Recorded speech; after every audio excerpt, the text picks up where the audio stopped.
Gujarat ATS અને ભારતીય કોસ્ટગાર્ડે ગુજરાતના દરિયાકાંઠાનો ઉપયોગ કરીને ડ્રગ્સ ઘુસાડવાના ષડયંત્રનો પર્દાફાશ કર્યો છે।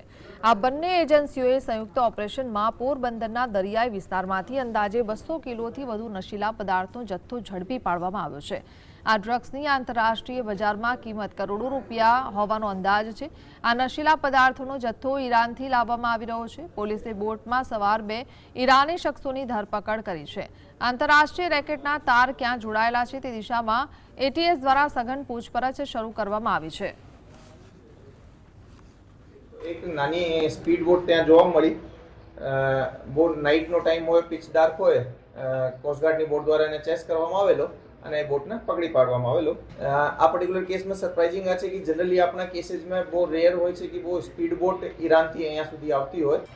એ બાબતે આ બંનેનો અમે એની પાસેથી એક ફોન મળ્યો છે, આપણે બતાવવા માંગીએ છીએ, અને ફોનની અંદર થોડો ઘણો ડેટા છે જેના આધારે અમને એમાં થોડી આગળ